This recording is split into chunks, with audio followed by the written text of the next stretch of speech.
If your budget is around 35 to 40,000 rupees and especially want a Samsung phone, then probably you are confused between the Samsung S24 FE's 256GB variant and the Samsung S24's 128GB variant, which came out of syllabus with the Snapdragon 8 Gen 3, which I have still my doubts on. But which to buy or which one is for whom? Let's clear all your confusion. First of all, the Samsung S24 FE might start under 30,000 rupees for its 8 128GB variant, but here I am comparing the 8 256GB with UFS 4.0 storage variant, which might be priced around 33,000 rupees or 35,000 rupees compared to the 8 128GB variant with UFS 3.1 storage of the S24, with obviously the Snapdragon 8 Gen 3, to be priced under 40,000 rupees. So there could be a 5,000 rupees gap between them two, and both to be sold on Flipkart BBD sales, depending upon the last year's S23 FE and the S23's pricing. With that said, let's start with the performance, where the Samsung S24 FE runs with the Exynos 2400E, which is basically the Exynos 2400, just a little underclocked, and the Samsung S24 runs on the Snapdragon 8 Gen 3 as per Flipkart right now. Basically, the unsold stocks from US is being dumped here. Anyways, be it on Antutu or Geekbench, in multi-score or single scores, the Snapdragon 8 Gen 3 takes the lead, and even in thermal throttling, it is clear that for long-term performance, the Snapdragon 8 Gen 3 on the S24 should be better than the Exynos 2400E. The Exynos is obviously not bad, and it's not like you will see big improvements if you chose the Snapdragon 8 Gen 3 instead of this one, but Snapdragon processors are known for giving you better sustained performance, which is an important thing for long-term use cases. However, do remember that neither of them are a gaming device, but yes, the Snapdragon 8 Gen 3 on the S24 should handle better games and even any heavy tasks, but there still might be some issues, talking about that later on. But yeah, the S24 FE, as said, will have more and faster storage than the S24 while costing less, that's for sure. So you have to choose between better sustained performance or more and faster storage for lesser price. Yes, the S24 also has a 256GB UFS 4.0 storage variant, but that will cost you around 45,000 rupees without cards, so that's out of the question. You will get all the AI features on both, which is said to be free till this year as of now, with Samsung Knox security and DeX support, and both of them will still have 6 years of major and security updates left, even though the S24 is re-releasing with the Snapdragon one, but that doesn't matter. Overall, both of them blazes through any daily tasks, and both will give you extremely smooth software experience with hell lots of customizations.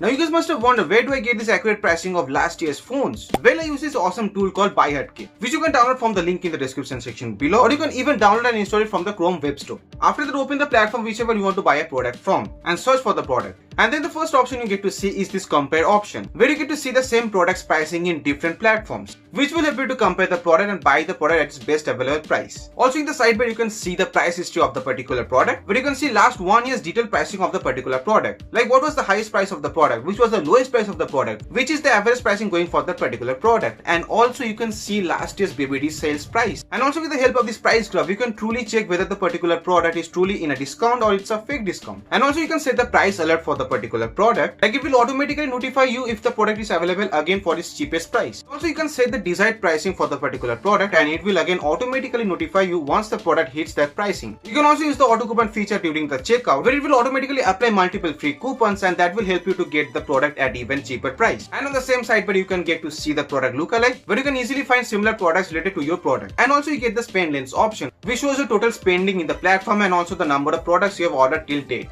as you can see here mine. And you could also use the BuyHatK extension, as it's gonna be a very useful thing, especially during these Flipkart BBD or Amazon JS sales. So make sure to download this. All the links are in the description section below, and thank you BuyHatK. Now who has better cameras? Well, both of them basically uses the same camera system, like a 50 megapixel main with OIS on both, a 12 megapixel ultra wide angle camera on both, but yes, the S24 FE has an 8 megapixel 3x telephoto with OIS compared to a 10 megapixel 3x telephoto lens with OIS on the S24, and also a 10 megapixel front camera on the S24 FE without an autofocus, and a 12 megapixel front camera with an autofocus on the S24. So while taking images on good lighting conditions, both would perform very similar, yes, apart from the 3x lens, which gives more details on the S24 due to having more megapixels, and also the front camera. But the low light images will still be better on the S24. But yeah, not big differences, and both of them struggles in low light, but the S24 handles it slightly better. Also in video, both of them can shoot up to 4K 60 fps from the main and the front camera, or 4K 30 fps across all of its lenses, even with camera switch, and up to 8K 30 fps from the main camera on both. And both can take excellent videos in their respective price categories. But yeah, when compared, the S24 takes a slight win. Overall, good cameras on both in individual prices, but the S24 has slight better cameras. But one area where the S24 FE excels is in the battery department, where it has a bigger 4700 mAh battery. I mean, not that big, but bigger than the S24 S24's 4000 mAh Qutili battery. And combine that with a small compact size, the S24 struggles to barely give you around 5 to 6 hours of SOT, where on the same usage the S24 FE will give you around 6.5 to 7 hours of SOT easily. Main reasons being the S24 is small in size, which means it takes more time to dissipate heat as compared to the S24 FE, which is bigger in size with a bigger vapor cooling chamber inside. But both has no charger in the box and only supports 25 watts of charging, which easily takes around 1 hour for the S24 and around 1 hour 20 minutes for the S24 FE to fully charge. Yes, both support 15 watts wireless and about 5 watts reverse wireless charging. But when it comes to the display, I think the S24 again takes a win. No, not because it's a compact 6.2-inch one as compared to a 6.7-inch on the S24 FE, but both of them is a Full HD Plus Dynamic AMOLED 2x 120Hz display. But because the S24 has an LTPO display, which can vary its refresh rate between 1 to 120Hz, which the S24 FE lacks. And also it has very thinner and even bezels, which is more sharper on the S24. The S24 also has better display protection, which is a Gorilla Glass Victus 2 compared to the little tensile Gorilla Glass Victus Plus on the S24 FE, which to be honest is still a flagship grade protection, but the S24 has a little better one. And both has really good stereo speakers, but the S24 has slight better bass and richness in it with slight better haptics, and none of them should have any major network issues. And both of them are made up of metal and glass, where the S24 FE has a Gorilla Glass Victus Plus as well as in the rear with an aluminum side frame, and the S24 also has the same Gorilla Glass Victus 2 as in the front for its rear glass 2 with an Armor aluminum toe side frame. Both has an IP68 water and dust protection rating, by the way. Now in conclusion, if you needed a phone with a better battery life between the two with good cameras and performance for the price, obviously with more and faster storage, get the S24 FE at around 35,000 rupees, which I think is a way more value for money deal. But if you still don't trust Exynos and want a compact flagship phone with better cameras and better sustained performance while having a better looking display, only then choose the S24. But yes, it's Flipkart, so things like price jump might occur for the S24, so only buy the 128GB variant if it's available under 40,000 rupees, else don't. I personally prefer compact phones, so I might choose the S24, but if you were looking for a value for money deal between these two, get the S24 FE. So which of these would you like to buy? Let me know, and watch this one to know the best phones under 40,000 rupees, or this one to know the best iPhones to buy this festive season. Do give them a watch. Until the next one, this was Ridip. See you guys.